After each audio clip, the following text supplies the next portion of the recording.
Good evening and welcome to the Way of Salvation Christian Church presents the 1-year Chronological Bible 365-day reading plan brought to you by Tyndale House Publishers. I am Minister Jewett Peterson and today is April 18, 2024 and we are in the evening of the fifth day of the week. It's moving right along. And today we will be reading Day 182 of our plan. And day 182 consists of 2 Chronicles chapter 29 verses 3 through 36, 2 Chronicles chapter 30, 2 Chronicles chapter 31. And we'll be reading from the New Living Translation. And the word of the Lord says in 2 Chronicles chapter 29 verse 3. In the very first month of the first year of his reign, Hezekiah reopened the doors of the temple of the Lord and repaired them. He summoned the priests and Levites to meet him at the courtyard east of the temple. He said to them, "Listen to me, you Levites, purify yourselves and purify the temple of the Lord, the God of your ancestors. Remove all the defiled things from the sanctuary. Our ancestors were unfaithful and did what was evil in the sight of the Lord our God. They abandoned the Lord in his dwelling place. They turned their backs on him. They also shut the doors to the temple's entry room and they snuffed out the lamps. They stopped burning incense and presenting burnt offerings at the sanctuary of the God of Israel. That is why the Lord's anger has fallen upon Judah and Jerusalem. He has made them an object of dread, horror, and ridicule. And as you can see with your own eyes, because of this, our fathers have been killed in battle, and our sons and daughters and wives have been captured. But now I will make a covenant with the Lord, the God of Israel, so that his fierce anger will turn away from us. My sons, do not neglect your duties any longer. The Lord has chosen you to stand in his presence, to minister to him, and to lead the people in worship and present offerings to him." Then these Levites got right to work. From the clan of Kohath, Mahath, son of Amasai, and Joel, son of Azariah. From the clan of Merari, Kish, son of Abdi, and Azariah, son of Jehaleel. From the clan of Gershon, Joah, son of Zimmah, and Etan, son of Joah. From the family of Elizaphan, Shimri, and Jeiel. From the family of Asaph, Zechariah, and Mattaniah. From the family of Heman, Jehiel, and Shimi. From the family of Jeduthun, Shemaiah, and Uzziel. These men called together their fellow Levites, and they all purified themselves. Then they began to cleanse the temple of the Lord, just as the king had commanded. They were careful to follow all the Lord's instructions in their work. The priests went into the sanctuary of the temple of the Lord to cleanse it, and they took out to the temple courtyard all the defiled things they found. From there, the Levites carried it all out to the Kidron Valley. They began the work in early spring on the first day of the new year, and in 8 days they had reached the entry room of the Lord's temple. Then they purified the temple of the Lord itself, which took another 8 days, so the entire task was completed in 16 days. Then the Levites went to King Hezekiah and gave him this report: "We have cleansed the entire temple of the Lord, the altar of burnt offering with all its utensils, and the table of the bread of the presence with all its utensils. We have also recovered all the items discarded by King Ahaz when he was unfaithful and closed the temple.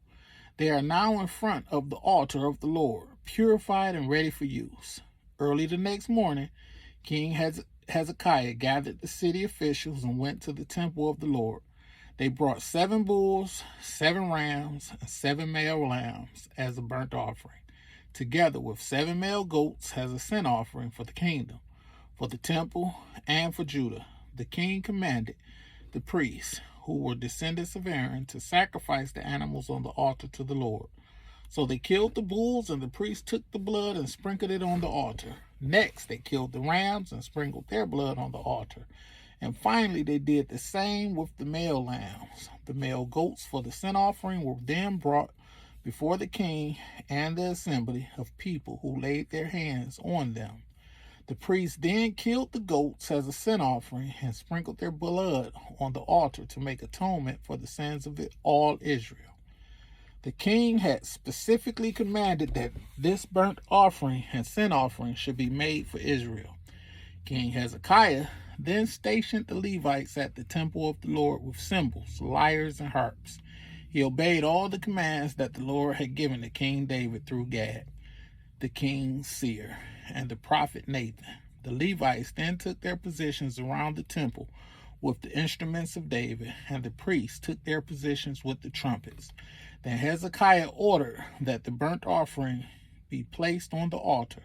As the burnt offering was presented, songs of praise to the Lord were begun, accompanied by the trumpets and other instruments of David, the former king of Israel. The entire assembly worshiped the Lord as the singers sang and the trumpets blew, until all the burnt offerings were finished. Then the king and everyone with him bowed down and worshiped. King Hezekiah and the officials ordered the Levites to praise the Lord with the psalms written by David and by Asaph the seer. So they offered joyous praise and bowed down and worship. Then Hezekiah declared, "Now that you have consecrated yourselves to the Lord, bring your sacrifices and thanksgiving offerings to the temple of the Lord." So the people brought their sacrifices and thanksgiving offerings, and all whose hearts were willing brought burnt offerings too. The people brought to the Lord 70 bulls, 100 rams, and 200 male lambs for burnt offerings. They also brought 600 cattle and 3,000 sheep and goats as sacred offerings. But there were too few priests to prepare all the burnt offerings, so their relatives, the Levites, helped them until the work was finished and more priests had been purified. For the Levites had been more conscientious about purifying themselves than the priests had been.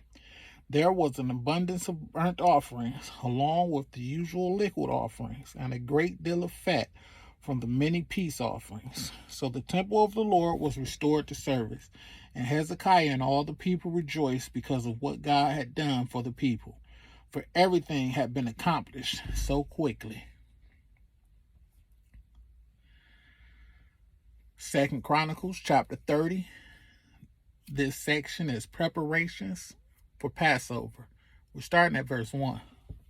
King Hezekiah now sent word to all Israel and Judah, and he wrote letters of invitation to the people of Ephraim and Manasseh. He asked everyone to come to the temple of the Lord at Jerusalem and celebrate the Passover of the Lord, the God of Israel. The king, his officials, and all the community of Jerusalem decided to celebrate Passover a month later than usual. They were unable to celebrate it at the prescribed time because not enough priests could be purified by then, and the people had not yet assembled at Jerusalem.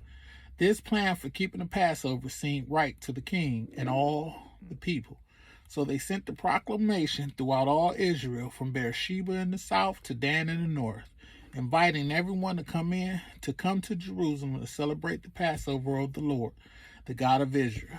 The people had not been celebrating it in great numbers as required in the law.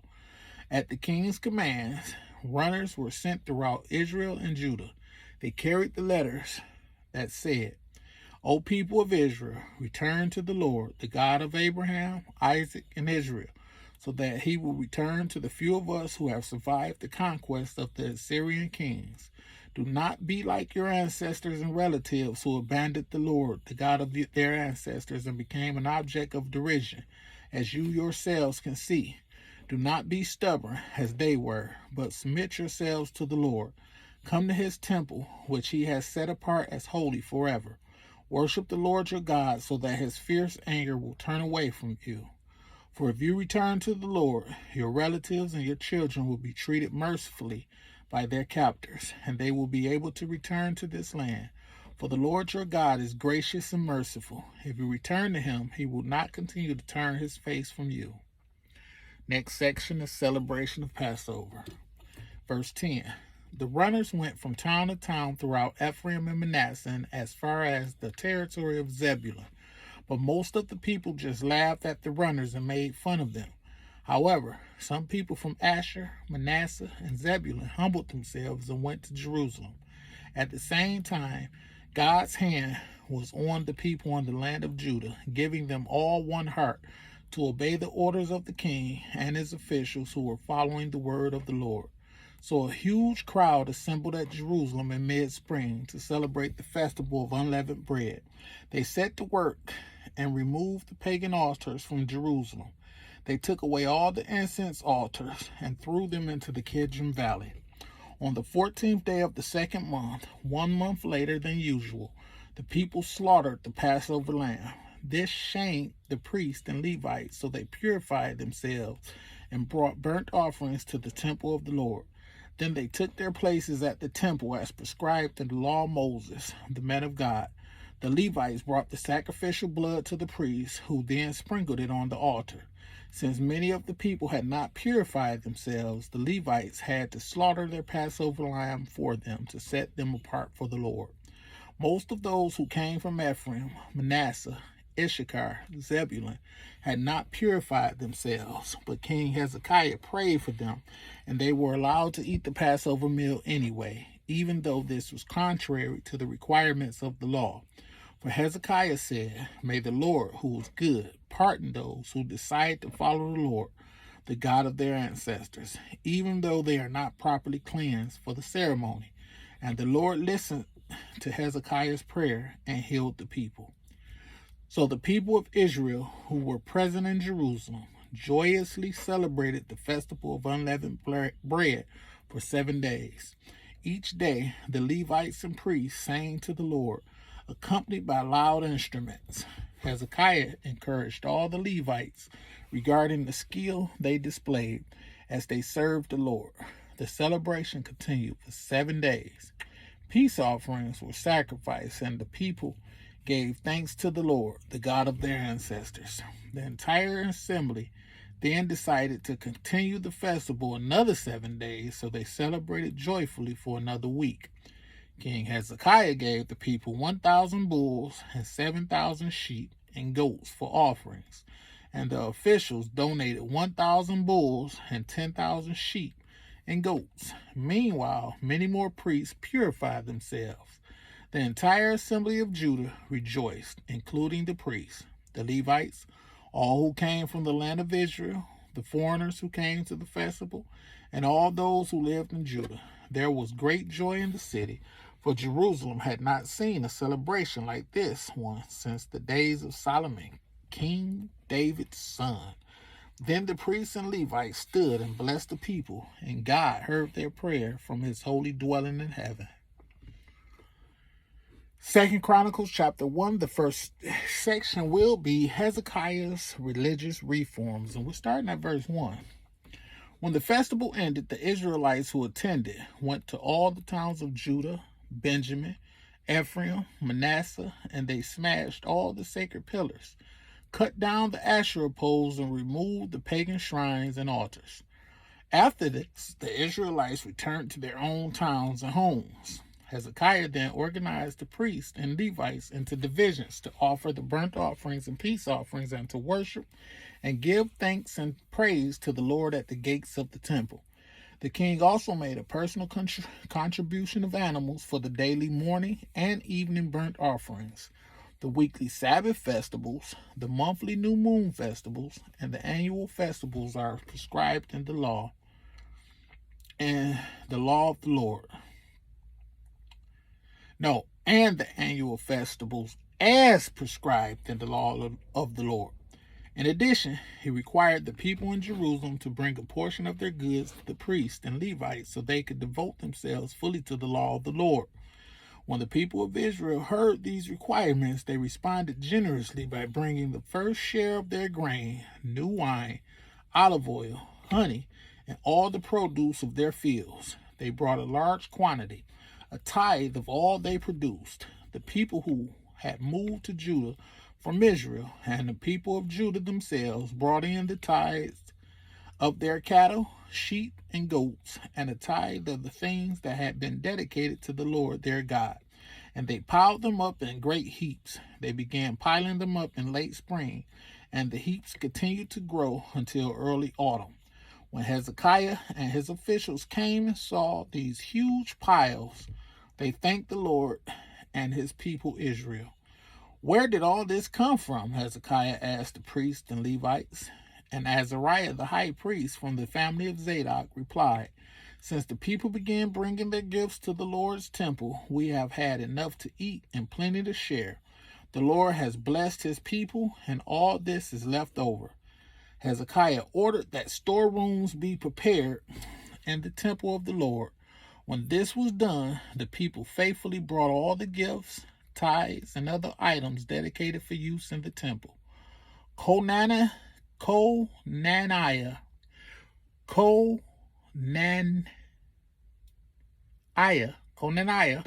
the Levite, was put in charge, assisted by his brother Shimei.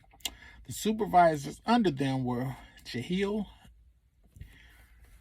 Azaziah, Nahath, Ashahel, Jeremoth, Zojabad, Eliel, Ishmachiah, Mahath, and Benaiah.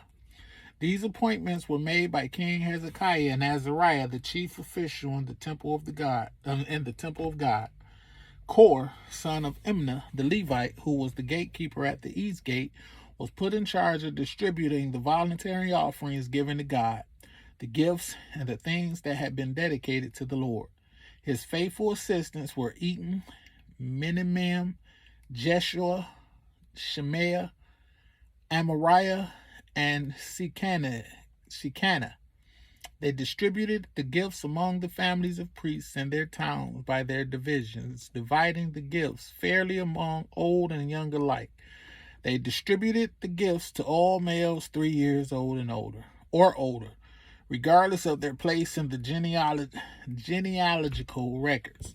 The distribution went to all who would come to the Lord's temple to perform their daily duties, according to their divisions. They distributed gifts to the priests who were listed by the families in the genealogical records, and to the Levites 20 years old or older, who were listed according to their jobs and their divisions. Food allotments were also given to the families of those listed in the genealogical records, including their little babies, wives, sons, and daughters, for they had all been faithful in purifying themselves. As for the priests, the descendants of Aaron, who were living in open villages around the towns, men were appointed by name to distribute portions to every male among the priests and to all the Levites listed in the genealogical records. In verse 20, in this way, King Hezekiah handled the distribution throughout all Judah, doing what was pleasing and good in the sight of the Lord his God. And all that he did in the service of the temple of God and in his efforts to follow God's laws and commands, Hezekiah sought his God wholeheartedly. As a result, he was very successful. May the Lord add a blessing to the reading, hearing, and doing of his word. Thank you for joining me. Be blessed.